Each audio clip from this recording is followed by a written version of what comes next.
أعوذ بالله من الشيطان الرجيم بسم الله الرحمن الرحيم يا أيها الذين آمنوا اجتنبوا كثيرا من الظن إن بعد الظن إثم ولا تجسسوا ولا يغتب بعضكم بعضا أيحب أحدكم أن يأكل لحم أخيه ميتا فكرهتموه واتقوا الله إن الله تواب رحيم ایمان والو تم بچو بہت سے گمان سے، بلا شبہ بعض گمان گناہ ہوتے ہیں، اور تم ایک دوسرے کی جاسوسی مت کرو، اور تم میں سے بعض کی غیبت نہ کرے۔ کیا تم میں سے کوئی پسند کرتا ہے یہ کہ وہ اپنے مردار بھائی کا گوشت کھائے، بس تم اس کو ناپسند کرتے ہو؟ اور تم اللہ سے ڈرو، بلا شبہ اللہ تعالیٰ بہت زیادہ توبہ قبول کرنے والا، نہایت رحم کرنے والا ہے۔ اللہ تبارک و تعالیٰ فرماتے ہیں اپنے مومن بندوں کو منع کرتے ہوئے بہت سے گمان سے، اور وہ تہمت اور خوفزدہ کرنا ہے گھر والوں کو اور لوگوں کو اس کے محل کے علاوہ میں، اس لیے کہ اس میں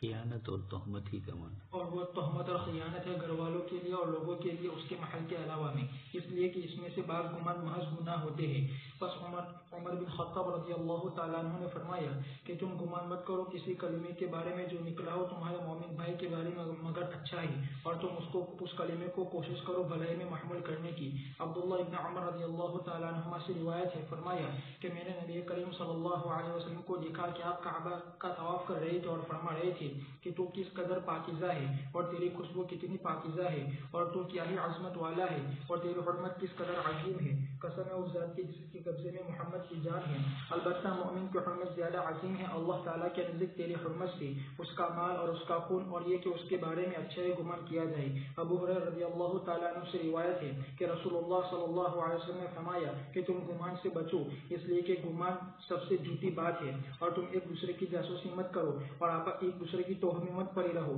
اور تم آپس میں مقابلہ نہ کرو، اور تم آپس میں حسد مت کرو، اور ایک دوسرے سے بغض نہ رکھو، اور ایک دوسرے سے منہ نہ چڑھاؤ، اور تم اللہ کے بندے بن کر بھائی بھائی ہو جاؤ۔ انس رضی اللہ تعالیٰ عنہ سے روایت ہے کہ رسول اللہ صلی اللہ علیہ وسلم نے فرمایا کہ تم آپس میں قطع تعلق نہ کرو، اور تم ایک دوسرے کا منہ نہ چڑھاؤ، اور تم آپس میں بغض نہ دکھاؤ، اور تم ایک دوسرے کو پشت نہ دکھاؤ، اور تم آپس میں بغض نہ رکھو، اور تم ایک دوسرے سے حسد نہ کرو، اور تم اللہ کے بندے بن کر بھائی بھائی ہو جاؤ۔ اور مسلمان کے لیے حلال نہیں ہے یہ کہ وہ اپنے بھائی سے بات کرنا چھوڑ دے 3 دن سے زیادہ۔ امام طبرانی نے روایت کے حارثہ بن نعمان رضی اللہ تعالیٰ عنہ سے فرمایا کہ رسول اللہ صلی اللہ علیہ وسلم نے فرمایا کہ 3 چیزیں میری امت کے لیے ہے، فعل لینا، حسد اور غلط گمان۔ بس ایک صحابی نے عرض کیا کہ کون سی چیزیں جو ان کو دور کر دے گی اللہ کے رسول صلی اللہ علیہ وسلم ان لوگوں سے جن میں یہ لوگ مبتلا ہو؟ تو آپ صلی اللہ علیہ وسلم نے فرمایا کہ جب تم حسد کرو تو تم اللہ کا استغفار کرو، اللہ سے استغفار کرو، اور تمہیں کوئی گمان پیدا ہو تو تم اس کی تفتیش مت کرو، اور جب تم پال لو تو اس کو پورا کرو۔ ابو داؤد رحمۃ اللہ علیہ نے روایت کیا زید رضی اللہ تعالیٰ عنہ سے فرمایا کہ ابن مسعود رضی اللہ تعالیٰ عنہ کے پاس ایک شخص کو لایا گیا، بس ان سے کہا گیا کہ یہ فلاں شخص ہے، اس کی داڑھی سے شراب کا پک رہا ہے، تو عبداللہ رضی اللہ تعالیٰ عنہ نے فرمایا کہ بلا شبہ تحقیق کہ ہم کو منع کیا گیا ہے تجسس کرنے سے، اور لیکن اگر ہمارے سامنے ظاہر ہوگی کوئی چیز تو ہم اس کو پکڑ کریں گے۔ امام احمد نے روایت کیا ابو الحدیث سے، اور انہوں نے عقبہ کے کاتب دجین سے فرمایا کہ میں نے عقبہ رضی اللہ تعالیٰ عنہ سے کہا کہ بلا شبہ ہمارے کچھ پڑوسی ہیں جو شراب پیتے ہیں،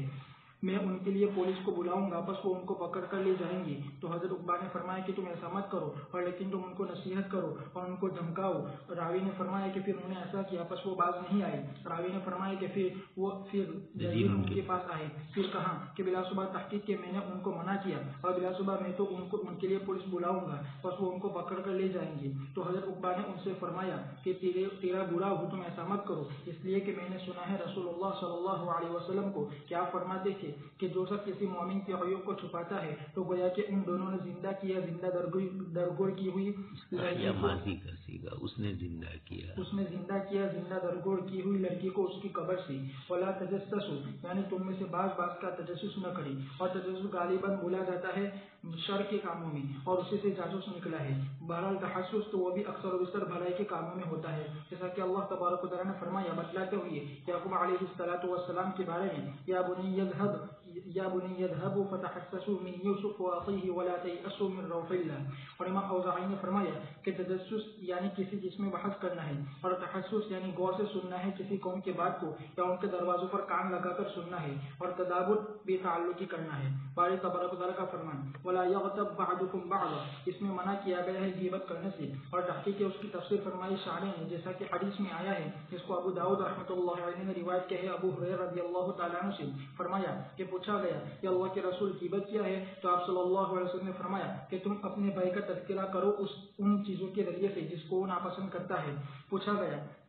کہ بھلا آپ بتلاؤ اگر میں اپنے بھائی میں وہ چیز دیکھوں جو میں کہہ رہا ہوں، تو رسول اللہ صلی اللہ علیہ وسلم نے فرمایا کہ اگر اس میں وہ چیز ہے جس کو تم کہہ رہے ہو تو تحقیق ہے تم نے اس کی غیبت کی، اور اگر اس میں وہ چیز نہیں ہے جس کو تم کہتے ہو تو تحقیق ہے تم نے اس پر بہتان لگایا۔ حضرت عائشہ رضی اللہ تعالیٰ عنہ سے روایت فرماتی ہے کہ میں نے نبی کریم صلی اللہ علیہ وسلم سے کہا کہ تمہارے لیے کافی ہے صفیہ میں سے اتنا اور اتنا، یعنی انہوں نے ٹھنگرا پن مراد لیا۔ بس رسول اللہ صلی اللہ علیہ وسلم نے فرمایا البتہ تحقیق تم نے ایک ایسا کلمہ کہا ہے کہ اگر اس کو سمندر کے پانی کے ساتھ ملا دیا جائے تو اس کو خراب کر ڈالے۔ فرماتی ہے کہ آپ کے سامنے ایک آدمی کے بارے میں نقل کیا گیا تو رسول اللہ ایک آدمی کی نقل کی گئی تو آپ صلی اللہ علیہ وسلم نے فرمایا کہ میں نہیں چاہتا کہ بلا صبح میرے سامنے کسی کی نقل کی جائے اگرچہ میرے لیے اتنا ہو، اور غیبت حرام ہے بالاجماع، اور اس میں سے مستثنی نہیں مگر وہی بات جس کی مصلحت راضی ہو، جیسا کہ جرح و تعدیل میں، نصیحت میں، جیسا کہ آپ صلی اللہ علیہ وسلم کا فرمان جبکہ آپ کے پاس ایک رجل فاجر نے اجازت طلب کی تو آپ نے فرمایا کہ اس کو اجازت دے دو، یہ قوم کا برا آدمی ہے، جیسے آپ صلی اللہ علیہ وسلم کا فرمان فاطمہ بنت قیس رضی اللہ تعالیٰ عنہ سے، اور تحقیق کے ان کو معاویہ اور ابو الجہل نے نکاح کا پیغام بھیجا تھا۔ فرمایا آپ نے کہ جہاں تک معاویہ کا تعلق ہے تو وہ مفلس آدمی ہے، اور جہاں تک ابو جہل کا تعلق ہے تو وہ اپنی لاٹھی کو نہیں رکھتے ہیں اپنے کندھے سے، اسی طرح وہ تمام چیزیں جو اس کے قائم مقام ہوں، پھر ان چیزوں کے علاوہ تو وہ شدید حرام ہے، اور تحقیق کے اس میں تاکیدی جزر وارد ہوا ہے، اس لیے اللہ تبارک و تعالیٰ نے تشریح بیان کی مردار انسان کے گوشت کھانے کے ساتھ، جیسا کہ اللہ تبارک و تعالیٰ نے فرمایا اَيُحِبُّ أَحَدُكُمْ أَن يَأْكُلَ لَحْمَ أَخِيهِ مَيْتًا فَكَرِهْتُمُوهُ، یعنی جیسا کہ تم اس کو ناپسند کرتے ہو طبعی طور پر تو تم اس کو بھی ناپسند کرو شرعی طور پر، اس لیے کہ اس کی سزا زیادہ سخت ہے اس کے مقابلے میں، اور یہ اس سے نفرت دلانا ہے اور اس سے ڈرانا ہے، اور صحیح حدیثوں میں، حسن حدیثوں میں اور مسالک میں کئی طرق سے ثابت ہے کہ آپ صلی اللہ علیہ وسلم نے فرمایا خطبہ حجۃ الوداع میں کہ بلا شبہ تمہارا خون اور تمہارا مال اور تمہاری آبرو تم پر حرام ہے تمہارے اس دن کی حرمت کی طرح تمہارے اس مہینے میں اور تمہارے اس شہر میں۔ ابو داؤد نے روایت کی ابو رضی اللہ تعالیٰ عنہ سے فرمایا کہ رسول اللہ صلی اللہ علیہ وسلم نے فرمایا کہ مسلمان کی ساری چیزیں مسلمان پر حرام ہیں، اس کا مال، اس کی عزت اور اس کا خون۔ انسان کے برا ہونے کے لیے کافی ہے یہ کہ وہ اپنے مسلمان بھائی کو حقیر سمجھے۔ بارہ بن عازب رضی اللہ تعالیٰ عنہ سے روایت ہے کہ ہم کو رسول اللہ صلی اللہ علیہ وسلم نے خطبہ دیا، یہاں تک کہ سنا عورتوں نے اپنے کمروں میں یا اپنے پردے، فرمایا کہ اپنے پردوں میں، بس فرمایا اے لوگوں جو شخص ایمان لائے اپنی زبان کے ذریعے سے تم مسلمانوں کی غیبت مت کرو اور تم ان کے عیوب کے پیچھے مت پڑو، اس لیے کہ جو شخص اپنے بھائی کے عیوب کے تلاش کرتا ہے تو اللہ تعالیٰ اس کے عیوب کو تلاش کرتا ہے، اور جس کے عیوب کے پیچھے اللہ تعالیٰ پڑ جائے تو اللہ تعالیٰ اس کو رسوا کر دے گا اس کے گھر کے بیچ میں۔ بسم اللہ الرحمن الرحیم یا ایھا الذین آمنوا اجتنبوا کثیرا من الظن۔ یہاں سے اللہ تبارک تعالیٰ معاشرتی زندگی کی ان چیزوں کو ذکر فرماتے ہیں جس میں رات دن ہم لوگ مبتلا ہے، اور جس کو انسان معمولی سمجھتا ہے، لیکن لڑائی جھگڑے، فتنے فساد اور آپس کی جو کچھ بھی ناطاقیاں ہوتی ہے ان سب کی وجوہات یہی ہے۔ اس میں سب سے بڑی چیز بتلائی اجتنبوا کثیرا من الظن، بہت سارے گمان سے بچو۔ لفظ ظن فرمایا لیکن عمومی طور پر بدگمانی ہی لوگوں میں ہوتی ہے، اسی کی طرف اشارہ ہے۔ کبھی اچھا گمان ہوتا ہے اور وہ صحیح نہیں ہوتا ہے تو تعریف کرنے سے بھی کسی کی منع کیا، جبکہ وہ چیز اس میں ہو تو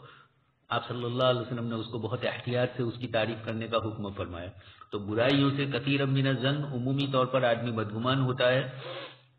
اس کے جانے آنے سے، اس کے چلنے پھرنے سے سامنے والے کو تو کچھ پتہ بھی نہیں ہوتا ہے، اور یہ اپنی طرف سے خیالی پلاؤ دال بناتا ہے اور اس بنیاد کے اوپر خود ہی پریشان رہتا ہے کہ یہ میرے خلاف یہ کر رہا ہے، وہ کر رہا ہے، فلانے سے مل رہا ہے تو یہ باتیں ہو رہی ہوگی۔ یہ اس قسم کے گمان سے حدیث شریف میں بھی منع فرمایا، یہ آپ الظن سے منع فرمایا۔ ان بعض الظن اسم، کتاب اللہ کی یہ بہترین تعبیر ہے کہ کچھ گمان تمہارے گناہ بنتے ہیں، ہر گمان تو نہیں بن سکتا، لیکن جب آدمی عادت ڈال دے گا تو پھر ہر گمان بھی گناہ بننے والا ہوگا، اس لیے کہ رات دن بس وہ اسی سوچ میں رہے گا۔ ولا تجسسوا، آگے فرمایا کہ ایک دوسرے کی جاسوسی مت کرو. روایتوں میں آپ صلی اللہ علیہ وسلم نے فرمایا ولا تجسسوا ولا تحسسوا ولا تنافسوا ولا تحاسدوا. ایک دوسرے سے مالی اعتبار سے آگے بڑھنے میں ہی آپس میں لڑائی جھگڑے ہوتے ہیں، ورنہ دینی امور میں تو وفی ذلک فلیتنافس المتنافسون، وہاں تو تنافس کو فرمایا جائز بلکہ اس کی ترغیب دی. ولا تحاسدوا، ایک دوسرے سے حسد کرنا، ایک دوسرے سے بغض کرنا، ایک دوسرے کو کشت دکھلانا. فرمایا کونوا عباد اللہ اخوانا، اللہ کے بندے بھائی بھائی ہو کر رہو. اس کے بعد والی روایت میں بھی یہی فرمایا. حضرت عبداللہ ابن مسعود رضی اللہ تعالیٰ عنہ کے پاس ایک صاحب آئے اور انہوں نے کسی کے شراب پینے کے متعلق فرمایا تو آپ نے فرمایا کہ ظاہر میں جب ہم ان کو دیکھیں گے اس وقت ہم ان پر کریں گے، اور اگر ہمیں پتہ نہیں ہے تو پھر ہم اندرونی تہمیں نہیں لگے رہیں گے. یہی دلیل ہے اس بات کی کہ حدیث شریف کی کتابوں میں ایک مسئلہ یہ بھی آتا ہے کہ عبداللہ ابن مسعود نے ایک شخص کو شراب کی وجہ سے سزا دلوائی. وہاں ایک تو سوال یہ آیا کہ عبداللہ ابن مسعود تو صحابی تھے، یعنی وہ خلیفہ نہیں تھے، پھر کیسے سزا دلوائی؟ اور دوسری بات یہ کہ عبداللہ ابن مسعود رضی اللہ تعالیٰ عنہ نے ظاہر سے کیسا فیصلہ کیا؟ اس کا جواب وہاں محدثین نے دیا ہے. یہ روایت بھی اس کی تائید کرتی ہے. اچھا، اوپر آپ صلی اللہ علیہ وسلم سے صحابی نے پوچھا کہ جب یہ چیز ہو جائے لازمات لامتی، حضور نے فرمایا میری امت کے ساتھ لازم ہے الطیرۃ، بدفالی لینا. نیک فالی تو جائز ہے، چیزوں سے نیک فالی بدفالی لے. کتا بلی گزر گیا تو راستے سے پھر ہٹ جائے. گھر میں کوئی عورت آئی ہے شادی کے بعد اور اس کی وجہ سے اتفاقاً کوئی مسائل پیدا ہوئے تو اسی کی طرف منسوب کر دیا جائے. والحسد، اور حسد سے بھی منع فرمایا. اور میری امت میں تیسری چیز بدگمانی ہوگی. حسد ہو تو اس کا علاج بتلایا استغفار کرو، اس لیے کہ تم اللہ کی نعمت کی ناقدری کر رہے ہو اور اللہ کی تقسیم کے اوپر اعتراض کر رہے ہو. وَإِذَا ظَنَنْتَ فَلَا تَتَحَقَّقْ، اور جب گمان کرو تو کسی چیز کے متعلق ایسا ہو کہ شاید یہ چیز ایسی ہوگی تو پھر اس کی زیادہ توہمیں مت پڑو. ایک تو وہ ہے جس سے کسی کا جانی مالی نقصان ہو، وہاں تو تحقیق کی جائے گی، لیکن ایسی چیز نہیں ہے روزمرہ لوگ باتیں کرتے ہیں ادھر سے ادھر ادھر سے ادھر ہوتا رہتا ہے. اس قسم کی چیزوں میں ہم تحقیق کرنے جائیں گے تو پھر ہم چغل خور بن جائیں گے، ہم لوگوں کی ادھر ادھر اندرونی چیزوں کی، اور اس سے کوئی فائدہ نہیں. منکر نکیر اللہ نے 2 فرشتے بٹھائے ہیں، ہمیں کرامن کاتبین، ہمیں کرامن کاتبین بننے کی ضرورت نہیں ہے. وَإِذَا تَطَيَّرْتَ فَامْضِ، اور جب بدفالی کی کوئی چیز آئے، یعنی کوئی ایسی چیز گزرے جس سے لوگ بدفالی لیتے ہیں تو پھر ایسے موقع پر فمزی، اس چیز کو کر گزرو. بلی گزر سے گزری ہے، اب نہیں جا سکتے، ایسا نہیں اب جاؤ آپ. حدیث شریف میں دعا بھی بتلائی اللہم لا یأتی بالحسنات الا انت ولا یذهب السیئات الا انت ولا حول ولا قوة الا باللہ. آگے بھی روایت حضرت عقبہ کے کاتب دجین سے روایت ہے کہ وہ حضرت عقبہ کے پاس آئے اور ان کو کہا کہ ہمارے کچھ پڑوسی اور شراب پیتے رہتے ہیں تو میں پولیس کو بتلاؤں گا. کئی مرتبہ کہا لیکن نہیں سن رہے ہیں. کہا کہ نہیں پھر بھی ان کو نصیحت کرو اور ان کو دھمکاؤ گے لے جاؤں گا. لے مت جاؤ، پولیس کو لے مت آؤ، بلاؤ مت، لیکن یہ کہ اس طرح کر دو. جب بار بار اس طرح کیا وہ نہیں باز آئے تو انہوں نے کہا کہ اب تو میں جاؤں گا ہی. تو عقبہ نے کہا کہ دیکھیے اگر تم جاؤ گے پولیس کے پاس اور ان کو لے آؤ گے تو اس کے بعد تمہارے درمیان آپس میں حسد اور بغض رہے گا. وہ تم سے دشمنی کرے گا، تم اس سے دشمنی کرو گے. بہتر یہ ہے کہ اس کے عیب کو چھپا دو. اللہ تبارک تعالیٰ تمہارے عیب کو چھپاتے ہیں. اور اتنی بڑی فضیلت بتلائی جیسے زندہ درگور کی ہوئی بچی کو قبر سے آپ نکال لو اور بچا لو، اس کا جتنا بڑا ثواب ہے اتنا بڑا ثواب کسی کی پردہ پوشی سے ہے. ولا تجسسوا، گھروں میں ایسا ہوتا رہتا ہے ایک دوسرے کی جاسوسی، کون کہاں جاتا ہے، کون کہاں آتا ہے، کس کے گھر کون آتا ہے، کون جاتا ہے. اس طرح کی جاسوسیاں یہ انسان کو نقصان دیتی ہے، خود اپنے کو ہی نقصان دیتی ہے. اس لیے کہ رات دن اس طرح کی چیزوں میں پڑتے ہوئے آدمی لوگوں کی برائی اور عیب میں، خاص کر کے اپنے بچوں کو اس طرح کی چیزیں نہ کہی جائے کہ جاؤ فلانا کہاں جا رہا ہے، دیکھ لو فلانی کے گھر کیا آیا. یہ بچوں کو اس طرح بھیجتے رہتے ہیں اور جاسوسی کرواتے ہیں، پھر یہ اولاد انہی کے لیے درد سر بن جاتی ہے بڑی ہو کر. تحسس کا لفظ عموماً اچھے کاموں کے لیے بولا جاتا ہے اور اسی لیے فتحسسوا من یوسف یہ جملہ آیا. تحسس میں خیر خواہی ہوتی ہے اور تجسس کے اندر سامنے والے سے کچھ عداوت ہوتی ہے یا طبیعت ایسی کچھ لوگوں کی بن جاتی ہے کہ ان کو جاسوسی کیے بغیر چین ہی نہیں آتا ہے. ولا تیأسوا من روح اللہ ولا یغتب بعضکم بعضا، ایک دوسرے کی غیبت سے بھی منع فرمایا. اس میں بھی روایتوں کے اندر آپ سب سن ہی چکے ہیں. اللہ کے رسول صلی اللہ علیہ وسلم نے کسی کی نقل کرنا، لمزہ ہمزہ، آنکھوں سے کنکیوں سے اشارہ کرنا، کسی کو ہاتھ کے اشاروں سے کرنا. قصیرہ کا لفظ جیسے آپ سن چکے ہیں حسبک من صفیہ کذا و کذا، حضرت عائشہ سے یہ جملہ نکلا اور آپ صلی اللہ علیہ وسلم نے فرمایا کہ اتنا برا جملہ ہے اس لیے کہ پستہ قد ہونا ان کا ذاتی نہیں ہے، لمبا ہونا ان کا ذاتی نہیں ہے، جو چیزیں جو صفات اللہ پاک کی طرف سے لزومی ہے انسان کا جس میں اختیار نہیں ہے، اسی میں خاندان اور حسب نسب بھی ہے، انسان کے اختیار میں نہیں ہوتا ہے، پھر خاندانوں کی بنیاد پر حسب نسب کی بنیاد پر اونچا نیچا لوگوں کو سمجھنا، دیہاتوں کے اندر بھی اس طرح چلتا ہے، مالدار کو بڑا سمجھا جاتا ہے، غریب کو کم تر، وہ چیزیں رہی ہی نہیں۔ پہلے یہ ہوتا تھا کہ فلاں مالدار کے گھر کے اندر تو بچی ان کی آ ہی نہیں سکتی تھی، اب انگلینڈ نے اور افریقہ نے سارے ماحول کو توڑ دیا، ساری ان کی شیخیوں کو اور بڑائیوں کو توڑ دیا ہے، اب بڑے سے بڑے گھر کا آدمی بھی انگلینڈ کی بات آتی ہے تو اپنے بچے کو بھیج دیتے ہیں، سامنے والے کو نہیں دیکھتے کہ کس خاندان کا ہے، تو یہ دنیاوی اعتبار سے اس قسم کی چیزیں ہیں۔ آپ صلی اللہ علیہ وسلم نے کثرت سے منع فرمایا، البتہ غیبت میں ایسی چیزیں کہ جس میں سامنے والے کا نقصان ہوتا ہو تو غیبت میں نہیں ہے، جیسے کوئی مصلحت ہے جس کے پیش نظر کسی آدمی کو نصیحت اور خیرخواہی کی جائے۔ اچھا، جرح و تعدیل ائمہ محدثین نے کیا تو یحییٰ ابن معین سے کسی نے کہا بھی کہ آپ اس طریقے سے لوگوں کی غیبتوں میں پڑتے ہیں، کہا مجھے بھی اچھا نہیں لگ رہا ہے لیکن کیا کریں ہم، بات یہ ہے کہ اللہ کے رسول صلی اللہ علیہ وسلم کی روایت کا مسئلہ ہے، اس لیے جرح و تعدیل انہوں نے، لیکن جرح و تعدیل میں ائمہ نے وہاں بھی پھر لحاظ کیا ہے جرح مبہم اور تعدیل مبہم، اور جرح مفصل تعدیل مفصل، ان کے مسائل اور ان کے فروق کو ذکر کیا اور رجحان یہی رکھا کہ تعدیل۔ امام بخاری رحمۃ اللہ علیہ پر پورا رسالہ ہم نے لکھ لیا ہے، امام بخاری رحمۃ اللہ علیہ کے جرح و تعدیل کے اصول اور ضوابط، اس سے بھی یہی پتہ چلتا ہے کہ اتنے بڑے امام اور اتنے زیادہ روایت کے باب میں محتاط، لیکن جرح کے اندر وہ الفاظ میں بڑا احتیاط برتتے تھے، کسی کو اتنے سخت کلمات نہیں کہے جیسے اور دیگر محدثین کے یہاں ہے، اس میں بھی امام بخاری رحمۃ اللہ علیہ نے اعتدال سے کام لیا۔ یہ ہمیں نصیحت کی جاتی ہے کہ ہم تو جرح و تعدیل نہیں کرتے ہیں، کوئی ایسے ہی کسی کے متعلق پوچھتا ہے تو ایسے موقع پر اس کی اچھائیوں کو ذکر کیا جائے۔ آپ صلی اللہ علیہ وسلم سے ایک صاحب نے اجازت مانگی، آپ نے روایت سن ہی چکے ہیں، بئس العشیرہ، اس کے آنے سے پہلے تو کہا لیکن جب وہ آیا تو اس کا اکرام کیا۔ اسی طریقے سے شادی بیاہ کے مسئلے میں کوئی کبھی آپ سے مشورہ لے تو وہاں غیبت نہیں، اگر آپ کوئی چیز دیکھ رہے ہیں، صحیح دیکھ رہے ہیں اور صحیح چیز آپ کو معلوم ہے تو پھر وہ بتلا دی جائے۔ المستشار مؤتمن، جس سے مشورہ لیا جاتا ہے وہ امانت دار ہوتا ہے۔ آپ صلی اللہ علیہ وسلم سے حضرت فاطمہ بنت قیس کی شادی کا مسئلہ آیا تو آپ نے حضرت معاویہ اور ابو جہم دونوں کے متعلق الگ الگ جملہ کہا۔ معاویہ کی اس وقت حالت ٹھیک نہیں تھی اور ابو جہم کا مسئلہ بتلایا کہ وہ تھوڑا سخت آدمی ہے۔ آپ صلی اللہ علیہ وسلم نے یہ چیزیں ذکر کر کے بتلایا۔ کتاب اللہ نے یحب احدکم ان یاکل لحم اخیہ میتا، ایک تو مردار اور پھر وہ بھی اپنا بھائی، کون اس کے گوشت کو کھائے گا؟ اللہ کے رسول اللہ تبارک و تعالیٰ نے اتنی شناعت بتلائی غیبت کی۔ دوسرا ابن عمر رضی اللہ تعالیٰ عنہ سے روایت ہے کہ رسول اللہ صلی اللہ علیہ وسلم نے فرمایا، یہ لوگوں جو شخص اپنی زبان کے ذریعے سے ایمان لائے ہیں اور ایمان نہیں پہنچایا ان کے قلب تک، تم مسلمانوں کی غیبت مت کرو اور تم ان کے عیوب کے پیچھے مت پڑو، اس لیے کہ جو شخص مسلمانوں کے عیوب کو تلاش کرتا ہے اللہ تعالیٰ اس کے عیوب کو تلاش کرتا ہے، اور جس کے عیوب اللہ تعالیٰ تلاش کرے تو اس کو رسوا کر دیتا ہے اگرچہ وہ اپنے قضاؤں کے بیچ میں ہو۔ فرمایا کہ ابن عمر رضی اللہ تعالیٰ عنہ نے ایک دن دیکھا کعبہ کی طرف، پس کہا کہ تو کتنا عظیم ہے اور تیرے حرمت اس قدر عظیم ہے، اور مومن زیادہ عظیم حرمت کے اعتبار سے اللہ تعالیٰ کے نزدیک تیرے مقابلے میں۔ انس بن مالک رضی اللہ تعالیٰ عنہ سے روایت ہے، فرمایا کہ رسول اللہ صلی اللہ علیہ وسلم نے فرمایا کہ جب مجھے معراج کرائی گئی تو میں گزرا چند لوگوں کے پاس سے جن کے تانبے کے ناخن تھے، وہ نوچ رہے تھے اپنے چہروں کو اور اپنے سینوں کو۔ میں نے پوچھا یہ کون لوگ ہیں کہ جبرائیل؟ تو انہوں نے فرمایا کہ یہ وہ لوگ ہیں جو لوگوں کے گوشت کھاتے تھے اور ان کی آبرو ریزی کرتے تھے۔ ابن ابی حاتم سے روایت ہے، وہ سعید خدری رضی اللہ تعالیٰ سے روایت کرتے ہیں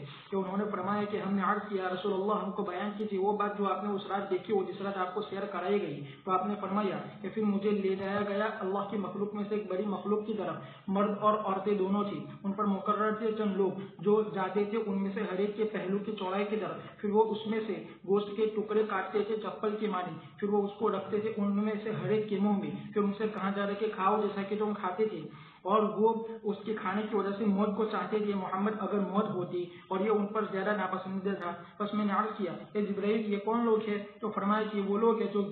یہ لوگ عیب گیری کرنے والے اور نکتہ چینی کرنے والے چغل خور ہیں۔ بس کہا گیا ایحب احدکم ان یاکل لحم اخیہ میتا فکرہتموہ، اور وہ اس کو ناپسند حالانکہ یہ ناپسند کرتے ہیں اس کے گوشت کے کھانے کو۔ حافظ بیہقی نے روایت کیا عبید مولا رسول اللہ صلی اللہ علیہ وسلم سے کہ دو عورتوں نے روزہ رکھا رسول اللہ صلی اللہ علیہ وسلم کے زمانے میں، اور ایک شخص رسول اللہ صلی اللہ علیہ وسلم کے پاس آیا، پھر عرض کیا کہ اللہ کے رسول، بلا شبہ یہ دونوں عورتوں نے روزہ رکھا ہے اور بلا شبہ قریب ہے کہ وہ مر جائے گی پیاس کی وجہ سے۔ میرا خیال ہے کہ انہوں نے یہ بات دوپہر کے وقت کہی۔ پھر آپ صلی اللہ علیہ وسلم نے اس سے اعراض کیا یا اس سے خاموش رہی۔ پھر اس آدمی نے عرض کیا، اللہ کے نبی، بلا شبہ خدا کی قسم تحقیق وہ مر گئی ہوگی یا مرنے کے قریب ہوگی۔ تو آپ نے فرمایا کہ ان دونوں کو بلاؤ۔ پھر وہ دونوں عورتیں آئی، کہا کہ ایک برتن لایا گیا یا پیالہ لایا گیا۔ پھر ان دونوں میں سے ایک سے کہا کہ کیا کروں؟ بس اس نے کیا کہ پیپ کی، خون کی اور دم بستہ کی، یہاں تک کہ نصف پیالہ کیا کی وجہ سے بھر گیا۔ پھر دوسری عورت سے کہا کہ تم کیا کرو؟ پر اس نے کیا کہ خون کی، پیپ کی، سڑے ہوئے خون کی اور گوشت کی اور خون کے ٹکڑوں کے اور اس کے علاوہ یہاں تک کہ پورا پیالہ بھر گیا۔ پھر فرمایا کہ بلا شبہ ان دونوں عورتوں نے روزہ رکھا ہے ان چیزوں کے ذریعے سے جس کو اللہ تعالیٰ نے ان کے لیے حلال کیا ہے، اور ان دونوں نے افطار کیا ہے اس چیز کے ذریعے سے جس کو اللہ تعالیٰ نے ان پر حرام کیا ہے، کہ ان میں سے ایک دوسرے کے پاس بیٹھتی ہے پھر لوگوں کے گوشت کو کھانے میں لگ جاتی ہے۔ حافظ ابو یعلا نے روایت کے ابن عمر رضی اللہ تعالیٰ عنہما سے کہ حضرت معاذ رضی اللہ تعالیٰ عنہ آئے رسول اللہ صلی اللہ علیہ وسلم کے پاس، پھر عرض کیا، اللہ کے رسول، بلا شبہ تحقیق مجھ سے زنا ہو گیا ہے۔ بس آپ نے ان سے عرض کیا یہاں تک کہ انہوں نے آپ سے یہ بات 4 مرتبہ کہی۔ پھر جب 5ویں مرتبہ میں کہا تو آپ نے پوچھا کہ آپ نے زنا کیا ہے؟ تو انہوں نے عرض کیا کہ جی ہاں۔ آپ نے فرمایا تم جانتے ہو کہ زنا کیا چیز ہے؟ تو انہوں نے عرض کیا کہ جی ہاں، میں ان کے پاس اس عورت کے پاس حرام طریقے سے آیا جس طریقے سے آدمی آتا ہے اپنی بیوی کے پاس حلال طریقے سے۔ آپ نے فرمایا تم اپنے اس بات سے کیا چاہتے ہو؟ تو انہوں نے عرض کیا کہ میں چاہتا ہوں کہ آپ مجھے پاک صاف کر دو۔ تو راوی نے فرمایا کہ بس رسول اللہ صلی اللہ علیہ وسلم نے فرمایا کہ کیا تم نے اپنے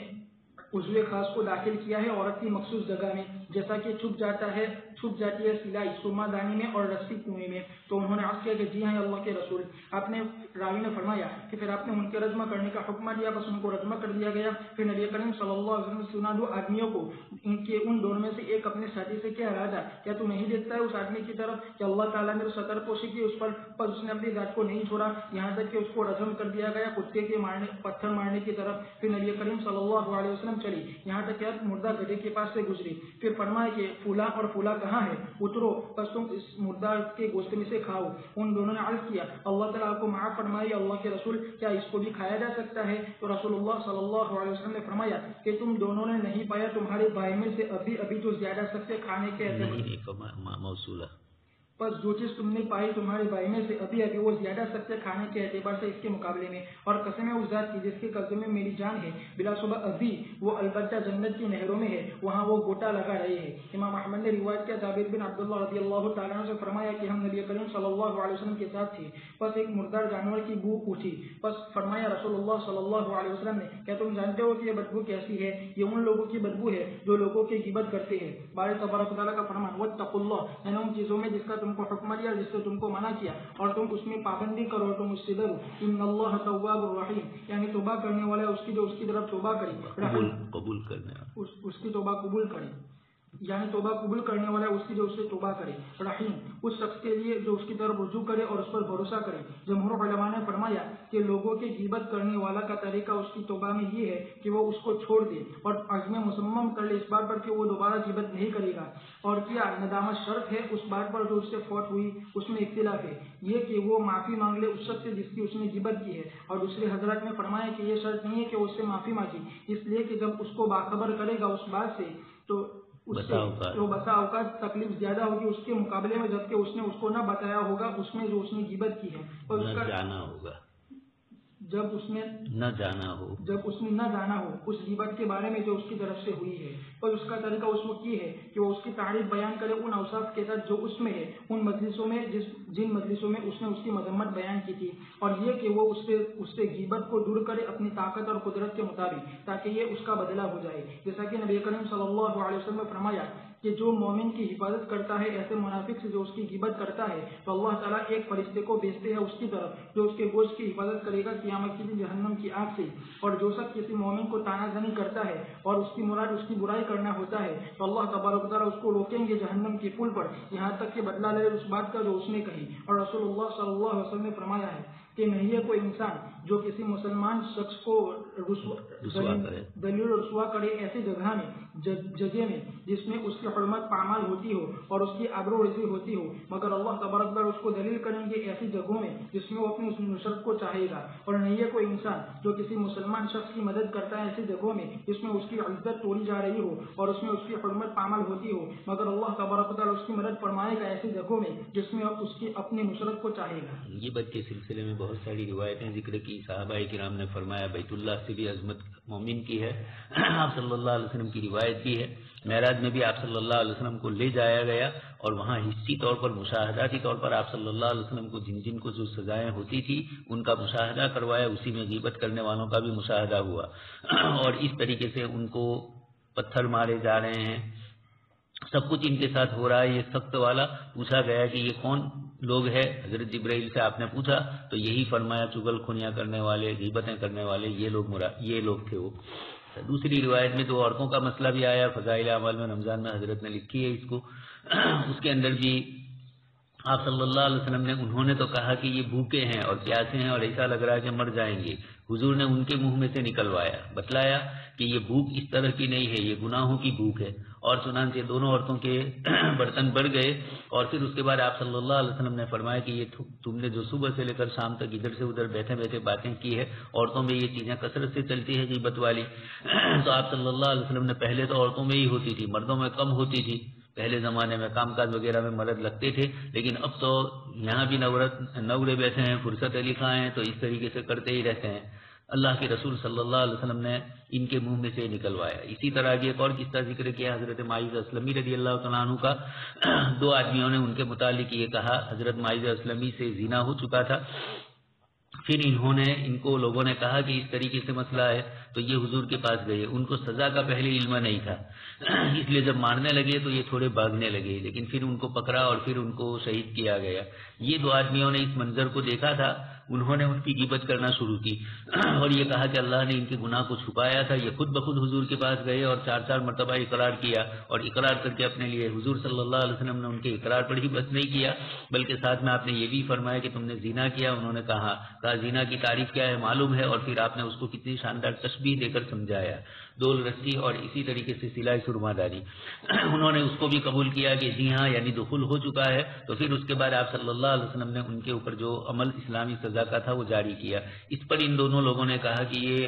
بچ جاتا، چپ چاپ رہتا، تو اپنی طرف سے اقرار کر کے انہوں نے اپنے آپ کو کتے کی موت مارا۔ جب یہ جملہ انہوں نے کہا، آگے جا کر حضور نے مرا ہوا گدھا پایا تو آپ صلی اللہ علیہ وسلم نے ان کو کہا کہ یہ تم دونوں اس سے کھائیے۔ انہوں نے کہا اللہ کے رسول یہ کیسے کھایا جا سکتا ہے؟ آپ نے فرمایا کہ تھوڑی دیر پہلے تم نے جو کیا وہ اس سے زیادہ خطرناک تھا، اپنے ایک مومن زندہ بھائی کی غیبت کی تھی تم نے۔ تو اس کے بعد والی بدبو کے متعلق بھی آپ صلی اللہ علیہ وسلم نے ذکر فرمایا۔ پھر مسئلہ ہے غیبت سے اب توبہ کس طریقے سے ہو، ایک اس لیے کہ یہ تو حقوق العباد میں سے ہے، تو ایک تو علماء نے فرمایا کہ جس آدمی کی غیبت کی ہے اس آدمی کے پاس جا کر معافی مانگ لے، یہ سب سے اچھا طریقہ ہے۔ لیکن کبھی کبھار ایسا ہوتا ہے کہ ایک آدمی کے پاس جا کر معافی مانگے تو اس کو یہ ہوتا ہے کہ یہ میرے متعلق غیبت ہی کرتے رہتے ہوں گے۔ حج میں ہم لوگ تھے اور ہمارے ساتھ 1 سال کی جماعت بھی تھی، تو وہاں مینا کے اندر ہمارے گاؤں کے ایک ماسٹر صاحب آئے میرے پاس اور یہ کہا کہ مولانا ہم لوگوں سے کوئی غیبت ہوئی ہو تو معاف کریں۔ میں نے کہا ایسی ہی ہوئی ہو تب تو معاف ہے، لیکن اگر اہل علم کی غیبت کرنے ہی کے لیے بیٹھتے رہتے ہو آپ لوگ تو یہ بہت بری چیز ہے۔ تو ایسا ہوتا ہے، ہمارے ایک ساتھی نے صوفی صاحب تھے اور ہم چند لوگ بیٹھے ہوئے تھے، کسی نے ایک ساتھی کے متعلق غیبت کی تھی۔ اب یہ جو صوفی صاحب تھے وہ ان کے پاس گئے اور یہ جا کر کہا کہ ہم ایک مجلس میں ہم لوگوں نے تمہاری غیبت کی ہے تو ہمیں معاف کرو۔ مسئلہ الٹا ہو گیا۔ اس نے کہا کون کون تھا؟ اس لیے کہ تو صوفی ہے، تو کرنے والا نہیں ہے۔ تو ساتھیوں نے کہا کہ اس طرح ہوا، دورے میں ہی تھے ہم لوگ اس وقت یہ ہوا، تو میں نے اس ساتھی کو کہا کہ یہ تمہارا ان کے سامنے جا کر معافی مانگنا یہ تمہارے نہ مانگنے سے زیادہ بہتر تھا، اس لیے کہ تم نے دوسرے ساتھیوں کو مشکوک کر دیا اور اس کے دل میں یہ آیا کہ یہ لوگ روزانہ اس طرح کرتے ہی رہتے ہوں گے، تو غیبت سے تم معافی مانگنے کیا گئے، نیا مسئلہ کھڑا کر کے لائے۔ تو کبھی کبھار ایسا بھی ہوتا ہے، اس لیے کہا کبھی اجمالاً معافی مانگ لی جائے، اور اسی طریقے سے اگر اس کو علم نہیں ہوا ہے اس سے پہلے آپ توبہ کر لو، تو کچھ روایتوں سے یہ پتہ چلتا ہے کہ اللہ پاک معاف فرما دیں گے اگر اس کو پتہ نہ ہو تو، جسے یہاں بھی ذکر کیا ہے۔ تو اچھا، دوسری ایک شکل بتلائی کہ جس مجلس میں آپ نے اس کی غیبت کی ہے اسی مجلس میں جا کر اس کی تعریف کرو تاکہ فرشتے یہ بھی لکھے اور وہ بھی لکھے اور اللہ پاک معاف کر دے. يا أيها الناس إنا خلقناكم من ذكر وأنثى وجعلناكم شعوبا وقبائل لتعارفوا إن أكرمكم عند الله أتقاكم إن الله عليم خبير. اے انسانوں، بلا شبہ ہم نے تم کو پیدا کیا ہے ایک مرد اور ایک عورت سے، اور ہم نے تم کو بنایا مختلف جماعتیں اور قبیلے تاکہ تم ایک دوسرے کو پہچانو. بلا شبہ تم میں سب سے زیادہ معزز اللہ کے نزدیک وہ ہے جو تم میں سب سے زیادہ تقوی والا ہو. بلا شبہ اللہ تعالیٰ جاننے والے، خبر رکھنے والے ہیں. اللہ تبارک و تعالیٰ فرماتے ہیں لوگوں کو بتلاتے ہوئے کہ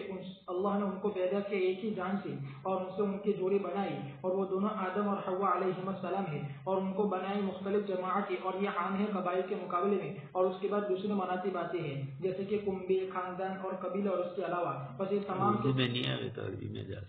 جیسے کہ فضائل، عشائر اور افخار، اور اس کے علاوہ بس تمام لوگ شرافت میں مٹی کی طرف نسبت کرتے ہوئے آدم و حوا علیہ السلام کی طرف برابر ہی ہے. بلا شبہ وہ ایک دوسرے پر فضیلت رکھیں گے امور دینیہ کے ذریعے سے، اور وہ اللہ تعالیٰ کی اطاعت کرنا ہے اور اس کے رسول کی اتباع کرنا ہے، صلی اللہ علیہ وسلم کی اتباع کرنا ہے. اس لیے اللہ تبارک و تعالیٰ نے فرمایا غیبت سے منع کرنے کے بعد اور بعض لوگوں کا بعض کو حقیر سمجھنے کے بعد متنبہ کرتے ہوئے ان کے برابر ہونے پر بشریت میں یا ایھا الناس انا خلقناکم من ذکر وانثى وجعلناکم شعوبا وقبائل لتعارفوا، یعنی تاکہ تعارف حاصل ہو جائے آپس میں کہ ہر ایک لوٹتا ہے اپنے قبیلے کی طرف. اور امام مجاہد نے فرمایا لتعارفوا، جیسا کہ کہا جاتا ہے کہ فلاں ابن فلاں فلاں فلاں قبیلے سے ہے. ابو ہریرہ رضی اللہ تعالیٰ عنہ سے روایت ہے کہ نبی کریم صلی اللہ علیہ وسلم نے فرمایا کہ تم اپنے نسب کو جانو، نسب میں سے اتنا جانو، تم اپنے نسب میں سے اتنا جانو کہ تم صلہ رحمی کرو، جس سے تم صلہ رحمی کر سکو، جس سے تم صلہ رحمی کر سکو تمہارے رشتہ داروں سے. اس لیے کہ صلہ رحمی محبت پیدا کرتی ہے گھر والوں میں، اور مال میں زیادتی کا باعث ہے اور عمل میں بھی زیادتی کا باعث ہے. باری تبارک و تعالیٰ کا فرمان ان اکرمکم عند اللہ اتقاکم، یعنی بلا شبہ تم کو فضیلت حاصل ہوگی اللہ تعالیٰ کے نزد تقوی کے ذریعے سے، تاکہ حسب نسب کے ذریعے سے. اور تحقیق احادیث ہے اس سلسلے میں رسول اللہ صلی اللہ علیہ وسلم سے امام بخاری نے روایت کیا ہے ابو ہریرہ رضی اللہ تعالیٰ عنہ سے فرمایا کہ رسول اللہ صلی اللہ علیہ وسلم سے پوچھا گیا کہ لوگوں میں سب سے زیادہ معزز کون ہے، تو آپ نے فرمایا کہ لوگوں میں سب سے زیادہ معزز اللہ کے نزدیک وہ ہے جو ان میں سب سے زیادہ متقی ہو. انہوں نے عرض کیا کہ ہم اس کے یہ نہیں سوال کر رہے ہیں. آپ نے فرمایا کہ لوگوں میں سب سے زیادہ معزز یوسف نبی اللہ ابن نبی اللہ ابن نبی اللہ ابن خلیل اللہ ہے. صاحب نے عرض کیا ہم اس کے بارے میں بھی نہیں پوچھ رہے ہیں. تو آپ نے فرمایا کیا تم عرب کے قبائل کے بارے میں تم مجھ سے پوچھ رہے ہو؟ تو عرض کیا کہ جی ہاں. تو فرمایا کہ تم میں سے جو زمانہ جاہلیت میں اچھے تھے وہ اسلام میں بھی اچھے ہیں جبکہ وہ دین کی سمجھ بوجھ رکھی. دوسری حدیث ابو ہریرہ رضی اللہ تعالیٰ عنہ سے روایت ہے فرمایا کہ رسول اللہ صلی اللہ علیہ وسلم نے فرمایا کہ بلا شبہ اللہ تعالیٰ نہیں دیکھتا ہے تمہارے صورتوں کی طرف، تمہارے مالوں کی طرف، اور لیکن وہ دیکھتا ہے تمہارے دلوں کی طرف اور تمہارے عملوں کی طرف. دوسری حدیث ایک اور حدیث امام احمد رحمۃ اللہ علیہ نے روایت کیا ابو ذر رضی اللہ تعالیٰ عنہ سے فرمایا کہ بلا شبہ نبی کریم صلی اللہ علیہ وسلم نے ان سے فرمایا کہ تم غورو، تم دیکھو اس لیے کہ تم بہتر نہیں ہو، تم بھلائی میں نہیں ہو نہ سرخ سے اور نہ سیاہ سے، مگر یہ کہ تم ان پر فضیلت رکھو گے اللہ تعالیٰ کی تقوی سے. ایک اور حدیث حبیب بن خیراش العسل رضی اللہ تعالیٰ عنہ سے روایت ہے کہ انہوں نے رسول اللہ صلی اللہ علیہ وسلم کو فرماتے ہوئے سنا کہ مسلمان بھائی ہے، کسی کو کسی پر فضیلت نہیں ہے مگر تقوی کے ساتھ. ایک اور حدیث حذیفہ رضی اللہ تعالیٰ عنہ سے روایت ہے کہ رسول اللہ صلی اللہ علیہ وسلم نے فرمایا کہ تم تمام کے تمام آدم کے اولاد ہو، اور آدم علیہ السلام کو پیدا کیا مٹی سے، اور ضرور بھی ضرور بعد آ گئی قوم جو فخر کرتی ہے اپنے باپ داداؤں کے ذریعے سے، کیا یہ کہ وہ ضرور بھی ضرور ہلکے پھلکے ہو جائیں گے اللہ تعالیٰ کے نزدیک ریت کے توڑے کے مقابلے میں. چالان کا دوسرا معنی کیڑے بھی ہیں، کیڑے کے مقابلے میں. ایک اور حدیث ابن ابو حاتم نے فرمایا ابن عمر رضی اللہ تعالیٰ عنہما سے کہ رسول اللہ صلی اللہ علیہ وسلم نے طواف کیا فتح مکہ کے دن اپنی ناکا قصوہ پر، اور آپ نے رکنوں کا استلام کیا چھڑی کے ذریعے سے جو آپ کے ہاتھ میں تھی. بس آپ نے اٹھنے کے بچھانے کے لیے کوئی جگہ نہیں پائی مسجد میں، یہاں تک کہ رسول اللہ صلی اللہ علیہ وسلم اترے لوگوں کے ہاتھوں پر. بس پھر اٹھنے کو وہاں سے بطن مسجد کی طرف لے جایا گیا، پھر وہاں بچھا دیا گیا. پھر بلا شبہ رسول اللہ صلی اللہ علیہ وسلم نے صحابہ کو خطبہ دیا اپنی سواری پر، بس اللہ تبارک و تعالیٰ کی حمد و ثنا بیان کی جو اس کے لائق ہے. پھر فرمایا اے لوگوں، بلا شبہ اللہ تعالیٰ نے تحقیق کے تم سے دور کر دیا جاہلیت کے عائب کو اور تمہارے باپ داداؤں کے ذریعے سے فخر کرنے کو. بس لوگ دو طرح کے ہیں، ایک آدمی جو نیک ہوتا ہے، متقی ہوتا ہے اور معزز ہوتا ہے اللہ تعالیٰ کے نزدیک، اور دوسرا آدمی جو فاجر ہوتا ہے، بدبخت ہوتا ہے اور ذلیل ہوتا ہے اللہ تعالیٰ کے نزدیک۔ بلا شبہ اللہ تبارک و تعالیٰ فرماتے ہیں یا ایھا الناس انا خلقناکم من ذکر وانثى وجعلناکم شعوبا وقبائل لتعارفوا ان اکرمکم عند اللہ اتقاکم ان اللہ علیم خبیر۔ پھر رسول اللہ صلی اللہ علیہ وسلم نے فرمایا کہ میں میری یہ بات کہتا ہوں اور میں اللہ تعالیٰ سے استغفار کرتا ہوں میرے لیے اور تمہارے لیے، اور باری تبارک و تعالیٰ کا فرمان ان اللہ علیم خبیر، یعنی وہ جانتا ہے تمہارے بارے میں، باخبر ہے تمہارے عمر کے بارے میں، بس وہ ہدایت دیتا ہے جسے چاہتا ہے اور گمراہ کرتا ہے جسے چاہتا ہے، اور رحم کرتا ہے جس پر چاہتا ہے اور عذاب دیتا ہے جسے چاہتا ہے، اور وہ حکمت والا جاننے والا باخبر ہے۔ اللہ تبارک تعالیٰ نے اگلی آیت میں غیبت وغیرہ سے منع کیا، اور غیبت عموماً آدمی تکبر کرنے کی بنیاد پر ہی کرتا ہے، گویا کہ یہ عیب میرے اندر نہیں ہے سامنے والے میں ہی ہے، یہ سمجھ کر انسان دوسرے کے حقیر سمجھتا ہے۔ آیت کریمہ میں بتلایا کہ حقارت کا کوئی فرق نہیں پڑتا ہے، تم سب کے سب آدم علیہ السلام سے پیدا ہوئے ہو اور آدم مٹی سے پیدا ہوئے ہیں، اس لیے تمہارے درمیان آپس میں انسانی تخلیق کے اعتبار سے کوئی فرق ہو ایسا ہرگز نہیں ہے۔ وجعلناکم شعوبا وقبائل، ہم نے تمہیں مختلف قبائل اور مختلف قبیلے کی چھوٹی شاخیں اور ان کے اندر جو تمہیں پیدا کیا ہے اس کا مقصد محض لتعارفوا، ایک دوسرے کو پہچاننا ہے، اور اسی لیے نسب کے سلسلے میں نیچے روایت آئی کہ آپ صلی اللہ علیہ وسلم نے فرمایا کہ نسب میں اتنا یاد رکھو کہ جن میں تم صلہ رحمی کر سکو، اب دادا پر دادا سکر دادا مکر دادا اور دور دور کے رشتہ دار یہ نہیں، اور آج کل تو اس سے بھی کم ہو گیا، بھائی بھائی کا ہی مسئلہ ختم ہو گیا ہے۔ ایک صاحب انگلینڈ سے آئے، چھوٹے بچے تھے، کئی سال پہلے کی بات ہے، ان کے والد نے ایک صاحب سے ملاقات کروائی کہ بیٹا دادا تھا، پھر دوسرے سے ملاقات آئی دادا تھا، تو وہ بچہ انگلینڈ سے آیا تھا، اس کو کوئی شعور نہیں تھا کہ یہاں دادا سب کو ہی بولتے ہیں، والد کے چچا یا والد کے دادا کی عمر کے لوگوں کو، تو اس نے کہا کہ مری کتنے دادی ہوتی ہو، میرے کتنے یہ تھے، خیر تو یہ چونکہ وہاں انکل ہی کے لفظ میں سب کچھ گھیر لیا گیا ہے اور آنٹی میں ہی سب کچھ آگے ہے رشتہ داریاں، تو لتعارفوا، ایک دوسرے کی پہچان، تو اتنا تو جاننا ضروری ہے کہ جس میں ہم ایک دوسرے سے صلہ رحمی کر سکے، ایسا ہی نہ ہو کہ چچا جات بھائی کا ہی پتہ نہ ہو کہ وہ کون ہے، ماموں جات بھائی کا ہی پتہ نہ ہو کہ وہ کون ہے۔ ان اکرمکم عند اللہ اتقاکم، ساری فضیلت اور ساری بڑائی اللہ پاک کے یہاں تقویٰ کی بنیاد کے اوپر ہے۔ جاہلیت میں لوگوں نے جو سمجھا تھا اپنے آپ کو بڑا، ہندوستان میں بھی ابھی وہی ہو رہا ہے پرانا، برہمنواد کی بنیاد پر اپنے آپ کو بڑا سمجھ کر دوسروں کو حقیر سمجھا جا رہا ہے، اور اسی طریقے سے یورپ میں بھی پہلے یہ طریقہ تھا، گوروں میں خود تھا، انگریزوں میں یہودی آدمی مان رہے ہیں، مسلمانوں کو فلسطین میں مار رہے ہیں تو کیڑے مکوڑے سمجھ رہے ہیں، وہ اس طرح توہین اور ذلیل سمجھ رہے ہیں۔ اللہ پاک نے فرمایا ان اللہ علیم خبیر، یہ ساری کارروائیاں اللہ پاک جانتے ہیں۔ صحابہ کرام نے آپ صلی اللہ علیہ وسلم سے پوچھا اکرم الناس کا، تو آپ صلی اللہ علیہ وسلم پہلے یہ سمجھے کہ یہ تقویٰ کے متعلق پوچھ رہے ہیں، صفات میں تو آپ نے صفات ذکر کی، پھر انہوں نے کہا کہ یہ سوال نہیں کر رہے ہیں، تو حضور سمجھے کہ جن صفات سے لوگ متصف ہے ان متصف لوگوں کے متعلق پوچھ رہے ہوں گے، تو یا تو صفات کا یا صاحب صفت کا ذکر، تو صاحب صفت سمجھ کر آپ نے حضرت یوسف علیہ السلام کا نام لیا، 4 پشتوں میں اللہ کے نبی ان کی خاندان چل رہا ہے۔ صحابہ نے فرمایا کہ یہ بھی سوال نہیں ہے، تو آپ صلی اللہ علیہ وسلم نے فرمایا آپ سمجھ گئے کہ اب یہ اس وقت عرب کے جو قبائل ہیں ان کے متعلق پوچھا جا رہا ہے، تو انہوں نے کہا کہ جی ہاں۔ صحابہ نے تو آپ صلی اللہ علیہ وسلم نے فرمایا کہ جاہلیت میں اچھے تھے تو اسلام میں بھی اچھے، لیکن جب ٹھیک اور صحیح سمجھ رکھتے ہو، بہت سے لوگ ہوتے ہیں جاہلیت میں بھی اچھے تھے، حضرت عثمان اور اس طرح کے کئی حضرات ہیں جنہوں نے، حضرت ابوبکر صدیق جاہلیت میں کبھی بھی شرک نہیں کیا اور دوسرے گناہ بھی نہیں کیے، حقوق اللہ حقوق العباد میں سے کوئی چیز اس طرح کی نہیں کی، تو اللہ تبارک تعالیٰ کے نزدیک یہ بندے اس طرح کے پسندیدہ ہے۔ صحابہ کا سوال یہی تھا۔ اس روایت سے یہ پتہ چلا کہ اگر مفتی سے یا عالم سے کوئی سائل سوال کرے اور آپ اس کا جواب دے رہے ہیں، وہ یہ سوال نہیں کرنا چاہ رہا ہے، وہ دوسرا سوال کرنا چاہتا ہے، تو وہ آپ سے سوال دوبارہ کر سکتا ہے اور آپ کو برا نہیں لگانا چاہیے، آپ کو اس کا جواب دینا چاہیے۔ کبھی کبھار جانتے ہیں کہ سوال کا یہ منشا ہے لیکن وہ جواب آتا نہیں ہے، تو مولانا یہ بھی کر دیتے ہیں، چوہا پہلے گرا تھا بعد میں گرا تھا یا گرا تو پیشاب کیا ہے نہیں، یہ تو یہ اس طرح کی جو باتیں ہوتی ہے، حدیث شریف میں یہاں بتلا دیا کہ سائل کے سوال کو سمجھنا بھی ضروری ہے، اور اگر اس کا سوال عمومی ہے، آپ کو پتہ نہیں چل رہا ہے کہ کون سا خصوصی مفہوم وہ مجھ سے پوچھنا چاہتا ہے، تو آپ ایک جواب دینے کے بعد اگر وہ کہے کہ نہیں میرے سوال کا میں یہ جواب نہیں چاہ رہا ہوں، مجھے جو سوال ہے وہ یہ ہے، تو آپ کو برا بھی نہیں لگنا چاہیے۔ اللہ کے نبی نے 3 مرتبہ صحابہ کی یہ باتیں سننے کے بعد اس کا جواب دیا۔ آگے اس کے بعد والی روایتوں میں مسلمانوں کے آپس میں بھائی چارگی، اتفاق، اتحاد وغیرہ کو بتلایا، اور یہ فرما دیا کہ جو لوگ اپنے آپ کو باپ داداؤں پر فخر کرتے ہیں، پہلے ایسا چلتا تھا ہندوستان میں بھی، سوریہ ونشی اور چندر ونشی، یہ لفظ ہی کہ ہم سورج کی اولاد ہے، اور اسی طریقے سے نحن ابناء اللہ و احباؤہ، یہاں بھی برہمن میں بھی یہ چیزیں پائی جاتی ہے، بھگوان کے منہ سے پیدا ہوئے. یہ اس طرح کی جتنی نعوذ باللہ لوگوں میں فخر و غرور اور تکبر اور بڑائی ہے. سن چکے ہیں کہ ایک دیہاتی سے ہرمزان کے ساتھ ذرا کچھ چادر اس کی طواف کرتے کرتے پیر پڑ گیا تو اس نے تماچا مار دیا. حضرت عمر نے کہا کہ نہیں، معافی مانگنی پڑے گی، تم جتنے ہی بڑے ہو اپنے اعتبار سے، ایمان میں کوئی بڑا نہیں. تو اہون علی اللہ تعالی من الجعلان. کچھ حضرات نے فرمایا کہ سنداز کا جو کیڑا ہوتا ہے بیت الخلاء کا، وہ انتہائی بیچارہ ذلیل سمجھا جاتا ہے، اس سے بھی زیادہ اللہ پاک کے یہاں ذلیل سمجھے جائیں گے. آگے اس کے بعد روایت میں ذکر کی کہ جاہلیت کی سب کچھ چیزیں ختم ہو گئی. لوگ دو قسم کے ہیں، بر تقی کریم، اور دوسرا رجل فاضل شقی. حضرت مفتی شفیع صاحب رحمۃ اللہ علیہ اور وہ حضرات جو متحدہ قومیت کے قائل نہیں تھے،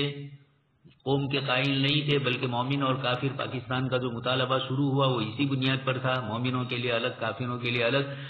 تو وہاں حضرت اس قسم کی روایتیں معارف القرآن میں کئی جگہ پر ذکر کرتے ہیں. آیتیں بھی فمنہم شقی و سعید، ان آیت کو ذکر کرتے ہیں اور ان روایتوں کو بھی ذکر کرتے ہیں. ہم کہتے ہیں کہ یقیناً یہ تمام روایتیں اپنی جگہ پر ہے. حدیث شریف میں بھی فرمایا گیا کہ تمہاری آنکھ ان کی آنکھ کو نہ دیکھے، مراد ایک دوسرے سے دور رہو. ہم لوگ اس طرح کرتے ہیں، لیکن جب مشترکہ ماحول ہے تو اس مشترکہ ماحول کے اندر اس طرح کی کچھ چیزیں اگر ہو بھی گئی اور بعد کے احوال نے دیکھ بھی لیا کہ کیا کیا حالات آئے. بننا پاکستان کا وہ بھی اپنی جگہ پر بن وجہ صحیح ہے اور نہ بننا بھی صحیح تھا. حضرت مدنی وغیرہ جو چیز کہہ رہے تھے مولانا ابوالکلام آزاد، متحدہ قومیت والا مسئلہ، لیکن مولانا ابوالکلام آزاد نے جو متحدہ قومیت کا تصور اپنے خطبات میں پیش کیا ہے، حضرت مدنی نے وہ نہیں کیا ہے، اور نہ ہم لوگ اس کے قائل ہیں. جمعیت علماء اس کی قائل نہیں تھی، انہوں نے تھوڑا زیادہ اس کا یہ کیا ہے مولانا ابوالکلام آزاد نے. اگرچہ وہ بھی عالم تھے جس اعتبار سے بھی تھے، لیکن کچھ چیزوں میں ان کے ساتھ مسائل میں شریعہ میں اختلاف ہے. غیر مقلدیت کی طرف بھی، نام ہی آزاد تھا تو پھر آزاد ہی رہیں گے وہ، تو غیر مقلدیت کی طرف بھی وہ گئے تھے کئی مسائل میں. خیر، لیکن فی نفسی ہی ان کے ساتھ جو مسئلہ ہے وہ سیاسی اعتبار سے ہم نے ان کو اپنا بڑا سمجھا. ہمارے بزرگوں نے بھی دیکھا کہ آدمی بڑے کام کے ہیں تو ان کے ساتھ اسی طرح کا مسئلہ رکھا، اور انہوں نے ہندوستان میں مسلمانوں کے لیے بہت کچھ کیا. تو یہ رجل بر تقی کریم اور اس کے مقابلے میں فاجر، ان دونوں بزرگوں نے، حضرت مدنی رحمۃ اللہ علیہ اور حضرت مولانا ابوالکلام آزاد نے، اس کے مقابلے میں یہ کہا کہ نبیوں نے اپنی امت کو جو دعوت دی ہے، حضرت مدنی کا جملہ تھا قومیں اوطان سے بنتی ہے، وطن سے قومیں بنتی ہے. ملک کی تقسیم کے موقع پر آپ نے یہ فرمایا، اس پر علامہ اقبال بہت بگڑے. حسین احمد از دیوبند ننگے شریعت ننگے آر، اور کیا کیا جملے انہوں نے کہے. تو پھر اقبال سہیل دوسرے شاعر تھے اعظم گڑھ کے، انہوں نے ان کا جواب دیا حضرت مدنی رحمۃ اللہ علیہ کے متعلق. انہوں نے بھی فارسی میں اشعار پڑھے اور بہت شاندار انداز میں انہوں نے ذکر کیے. تو فہم کی سمجھ تھی. حضرت مدنی رحمۃ اللہ علیہ بھی چاہتے تھے، چنانچہ جمعیت علماء نے کہا بھی کہ وہ مسلمان جو ہندوستان میں رہیں گے ان کے ساتھ کیا ہوگا. جناح صاحب کے پاس اس کا کوئی جواب نہیں تھا. اس لیے دونوں طرف کی باتیں، دونوں کی اپنی اپنی دلیلیں تھیں، ہم انکار بھی نہیں کرتے ہیں. اور خود ہندوستان کے ہندو کانگریسی یہ چاہتے تھے کہ ملک کی تقسیم ہو. ابھی تھوڑے 2-3 سال پہلے دیویہ بھاسکر میں کسی نے مسئلہ اٹھایا تو اس کے جواب میں یہی کہا دیویہ بھاسکر والے نے کہ یہی صحیح تھا کہ ملک تقسیم ہو، اس لیے کہ دونوں کو میں برابر سرابر ہوگی تو دونوں لڑے گی. یہ فلسفہ ہے ان کا. اور ایک کم ہو نے ایک بڑی ہو تو نہیں لڑیں گے، حالانکہ الٹا ہے، دونوں برابر ہو تو نہیں لڑتے. امریکہ نے روس نہیں لڑ رہا ہے، دونوں برابر کے ہیں، اس لیے سمجھ رہا ہے کہ اس کو ماروں گا تو مجھے بھی اتنا ہی نقصان. تو ملک کی تقسیم سے پہلے کا جو معاملہ تھا، اس لیے علماء دیوبند جو سمجھ رہے تھے، بڑے بڑے سیاسی لیڈر مسلمانوں کے پڑھے لکھے اس وقت نہیں سمجھ پائے. جناح صاحب تو خیر خود سمجھدار تھے، لیکن بہت کچھ چیزوں میں ان کو مجبور کیا گیا. کانگریسیوں نے چاہا ہی کہ کسی طرح ملک تقسیم ہو، اور جناح کو ادھر انگریزوں نے کھڑا کیا. یہ خود اپنی نیت میں مخلص تھے جناح صاحب، اور اسی لیے حضرت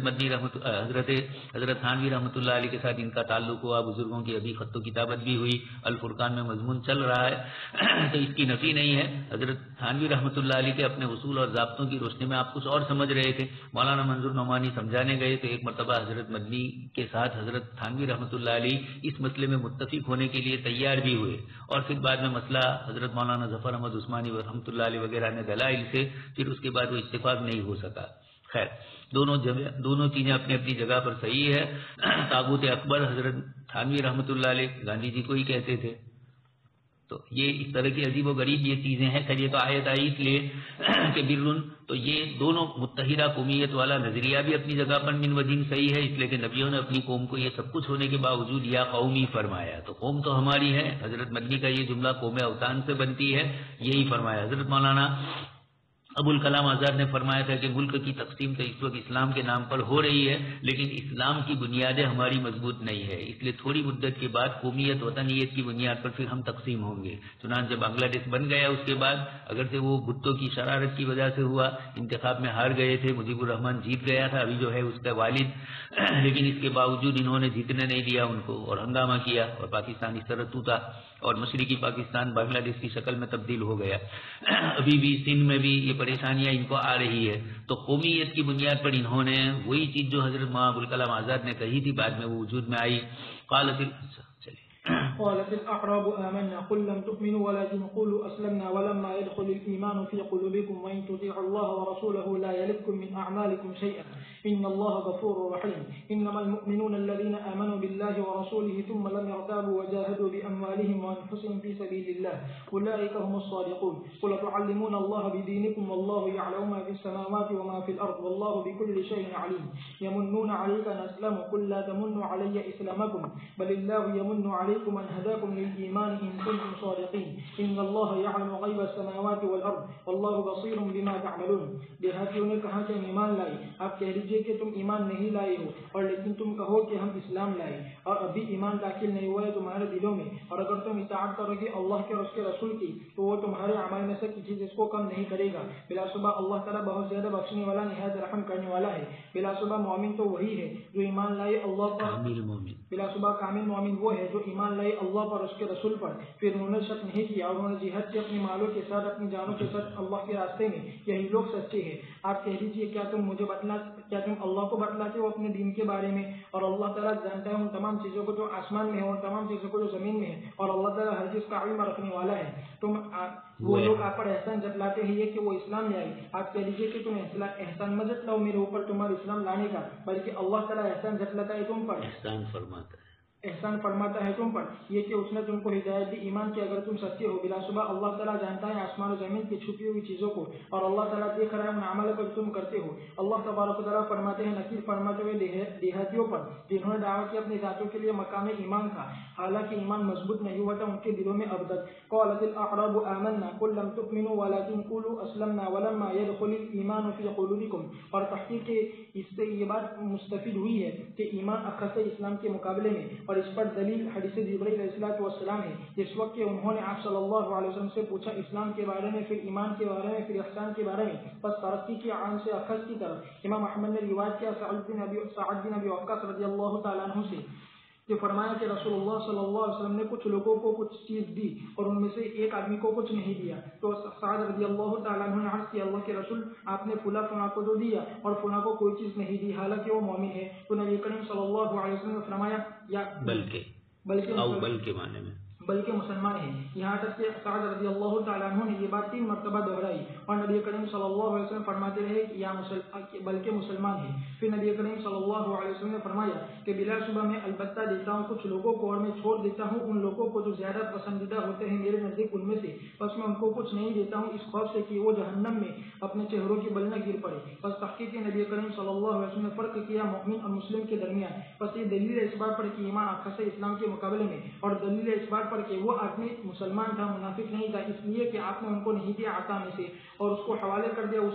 اس چیز کی طرف جو اس میں تھی یعنی اسلام کی طرف. بس یہ دیہات جس کا ذکر کیا گیا اس آیت کریمہ میں وہ بھی منافق نہیں ہے اور بلا شبہ وہ مسلمان تھے لیکن ایمان مستحکم نہیں ہوا تھا ان کے دلوں میں. بس انہوں نے دعویٰ کیا اپنی ذاتوں کے لیے مقام اعلیٰ کا جہاں تک وہ نہیں پہنچے تھے. بس ان کو ادب سکھلایا اس کے بارے میں اور بلا شبہ ہم نے یہ بات کہی اس لیے کہ امام بخاری رحمۃ اللہ علیہ گئے اس بات کی طرف کہ یہ منافقین تھے اور وہ ایمان کو ظاہر کرتے تھے حالانکہ وہ مومن نہیں تھے. اور تحقیق روایت کیا گیا سعید بن جبیر اور امام مجاہد سے ولکن قولوا اسلمنا یعنی ہم فرمانبردار ہوئے قتل اور قیدی کے خوف سے. امام مجاہد نے فرمایا یہ آیت کریمہ نازل ہوئی ہے بنو اسد بن خزیمہ کے بارے میں، اور امام قتادہ نے فرمایا کہ آیت کریمہ نازل ہوئی ہے ایسی قوم کے بارے میں جنہوں نے احسان جتلایا اپنے ایمان لانے کا رسول اللہ صلی اللہ علیہ وسلم پر. اور صحیح بات پہلی ہے اس لیے کہ یہ قوم تھی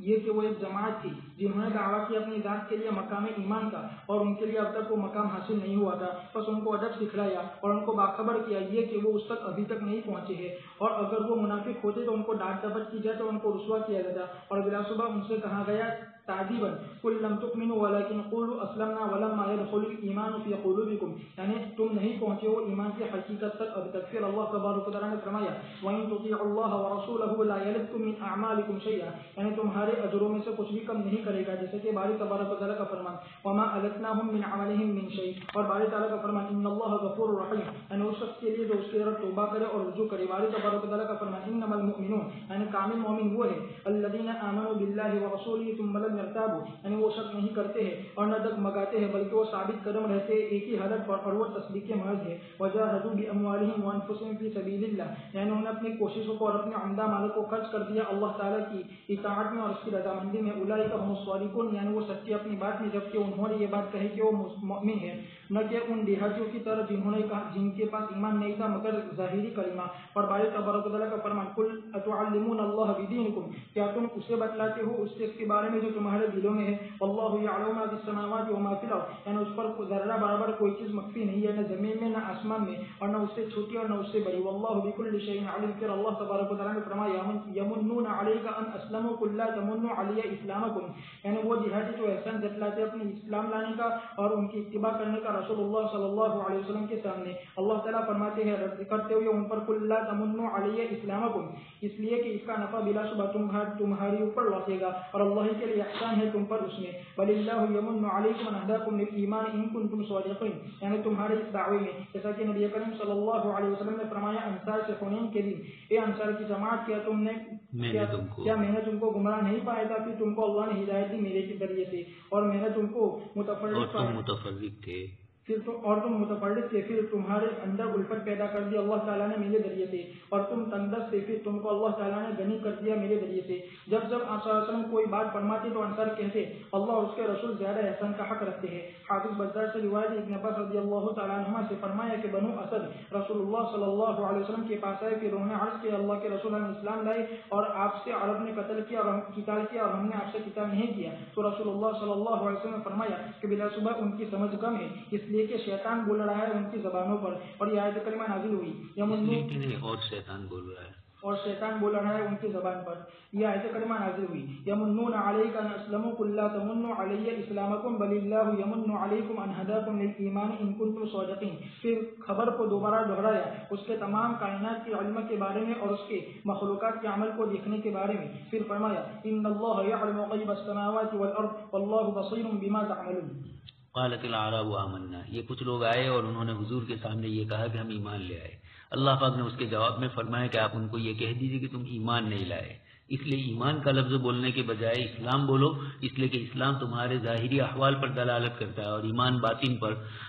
ظاہر کے تو سب جاننے والے ہیں، اس لیے اسلام کا لفظ بولا جائے اور ایمان کا لفظ اپنے لیے نہ استعمال کیا جائے۔ اللہ پاک استعمال کرے، جیسے یا ایھا الذین آمنوا، عبداللہ ابن مسعود رضی اللہ تعالیٰ عنہ فرماتے ہیں کہ آسمانی کتابوں میں کہیں بھی اس طرح سے نہیں تعبیر کیا ہے اور ہمیں اس طرح پکارا ہے تو اس کلام کو بہت دھیان اور توجہ سے سننا چاہیے۔ تو خیر یہ اللہ پاک کی طرف سے وہ الگ ہے، جیسے انما المؤمنون کامل مومن، یہ قبیلہ بنو اسد تھا اور یہ آپ صلی اللہ علیہ وسلم پر الفاظ سے بھی انہوں نے کہا اسلمنا وقاتلتک العرب ولم نقاتل، کہ انہوں نے آپ سے قتال کیا اور ہم نے نہیں کیا، یہ گویا احسان جتلا رہے تھے۔ یہ بیچارے دیہاتی تھے، اس لیے وہ اس قسم کا دنیاوی معاملات جیسے دیکھتے تھے اس طرح اس معاملے کو دیکھ کر انہوں نے ایسا کہا۔ امام بخاری رحمۃ اللہ علیہ کا رجحان یہ رہا کہ یہ منافقین تھے، اس کا جواب حافظ ابن کثیر رحمۃ اللہ علیہ کہہ رہے ہیں کہ نہیں، وہ مسلمان ہی تھے، البتہ مومنین کامل ان میں سے نہیں تھے، ظاہری اسلام والے تھے، اور چونکہ یہ عرب کے دیہاتوں والوں میں سے تھے اس لیے ان کی زبان سے نکل گیا، تو یہ تعبیر کا فرق تھا۔ اللہ تبارک تعالیٰ کو یہ چیز پسند نہیں آئی۔ حضرت صاحب ابن ابی وقاص رضی اللہ تعالیٰ عنہ انہوں نے بھی ذکر کیا، صاحب ابن ابی وقاص رضی اللہ تعالیٰ عنہ اللہ کے نبی صلی اللہ علیہ وسلم نے کچھ لوگوں کو نہیں دیا اور کچھ کو دیا، جن کو نہیں دیا وہ اچھے آدمی تھے۔ حضرت صاحب نے کہا کہ وہ مومن ہے تو حضور نے جواب میں کہا کہ او مسلمون، دوسری مرتبہ بھی یہی فرمایا، تو حضور ان کو اسلام والا کہتے رہے اور حضرت سعد بن ابی وقاص ان کو مومن کہتے رہے۔ ہو سکتا ہے کہ حضرت سعد بن ابی وقاص رضی اللہ تعالیٰ عنہ مفہوم تو سمجھے تھے، تبھی تو حضور نے اسلام کہا تو انہوں نے ایمان کہا۔ آپ صلی اللہ علیہ وسلم نے پھر اس کے بعد کہا کہ کسی کے دل کی باطنی کیفیت کو کوئی نہیں جانتا ہے، اس لیے امام حافظ ابن کثیر رحمۃ اللہ علیہ تو یہاں اس مسئلے پر آئے کہ آیا اسلام اور ایمان میں فرق ہے یا دونوں ایک ہی ہے. بہت سارے الگ الگ اقوال ہیں محدثین کے، اس میں ایک یہ بھی ہے کہ دونوں ایک ہے، لیکن زیادہ مناسب یہ ہے کہ اسلام ظاہر سے باطن کی طرف جاتا ہے اور ایمان باطن سے ظاہر کی طرف آتا ہے. حضرت علامہ کشمیری رحمۃ اللہ علیہ نے یہ تعبیر بہت اچھی فرمائی ہے، اور بھی دوسرے حضرات نے الگ الگ جواب دیے. تو ظاہری احوال کے اعتبار سے آدمی جب اسلام لاتا ہے تو پہلے تو وہ مسلمان ہوتا ہے، اور پھر ایمانیات کے تقاضوں پر عمل کرتے کرتے وہ اس کو راسخ ہو جاتا ہے اس کے دل میں. اور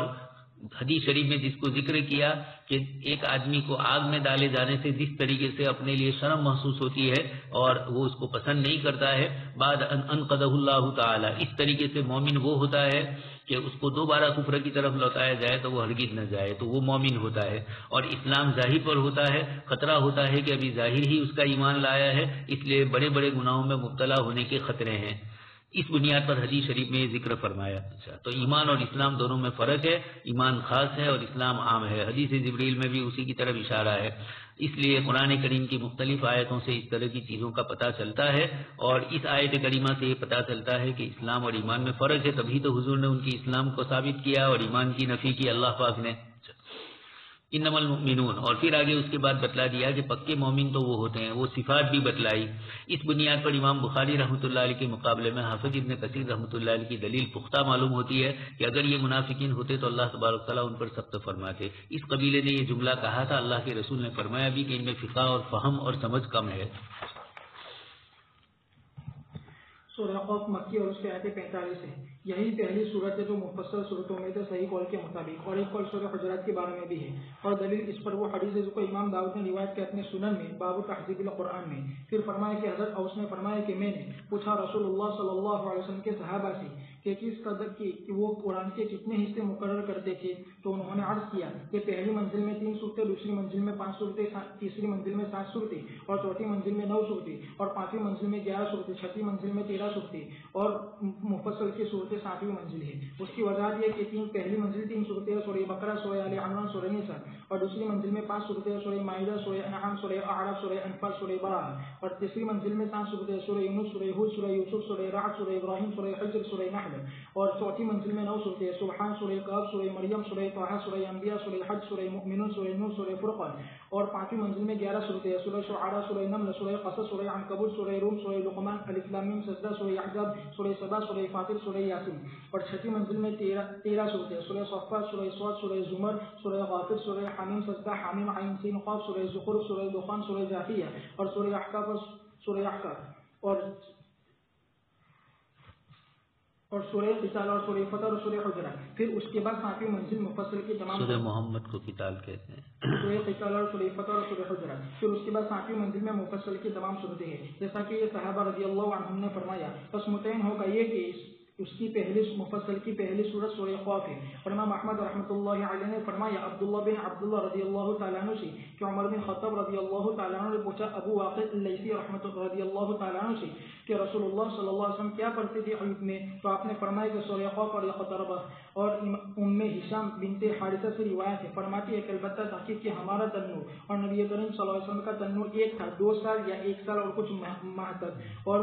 میں نے یاد نہیں کیا سورہ قاف والقرآن مجید کو مگر رسول اللہ صلی اللہ علیہ وسلم کی زبانی آپ اس کو پڑھا کرتے تھے. ہر جمعہ کے دن منبر پر جب آپ لوگوں سے خطاب فرماتے تھے. اور مقصد یہ ہے کہ رسول اللہ صلی اللہ علیہ وسلم اس سورت کو پڑھتے تھے بڑے بڑے مجموعوں میں، جیسے کہ عید اور جمعہ. اس کے مشتمل ہونے کی وجہ سے ابتدائی خلق پر، بعث بعد الموت، دوبارہ زندہ ہونے پر، یوم معاد کے دن پر، قیامت پر، حساب اور جنت جہنم، ثواب اور سزا، اور ترغیب اور ترہیب پر. واللہ اعلم. سورہ قاف کے سلسلے میں ذکر کرتے ہیں آپ صلی اللہ علیہ وسلم نے اس سورت کو جمعہ میں پڑھی ہے، اور ترغیب اور ترہیب وغیرہ ساری چیزیں اس کے اندر موجود ہے، اس لیے آپ صلی اللہ علیہ وسلم عید اور جمعہ کو اس سورت کو پڑھتے تھے. صحابیہ جو فرمانا چاہتی ہے وہ یہی کہ آپ صلی اللہ علیہ وسلم نے جمعہ میں منبر کے اوپر اس کو پڑھا، اس کی فضیلت کے طور پر ذکر کیا. یہ ایک مسئلہ ہوا کہ سورہ مفصلات کی ابتدا کس سے کی جائے، حجرات سے یا سورہ قاف سے. کچھ حضرات نے حجرات کو شامل کیا، لیکن زیادہ مناسب جو ہے ابن کثیر رحمۃ اللہ علیہ نے بھی ابو داؤد کے حوالے سے جو روایت نقل کی اس کے اندر بھی آپ نے جو اخیری صورتیں ذکر فرمائی 13 صورتیں، تو جو ختم کی وہ سورہ حجرات پر کی، اور پھر اس کے بعد قاف کا ذکر شروع ہوگا مفصلات میں، تو سورہ قاف میں یا مفصلات میں سے ہے. بسم اللہ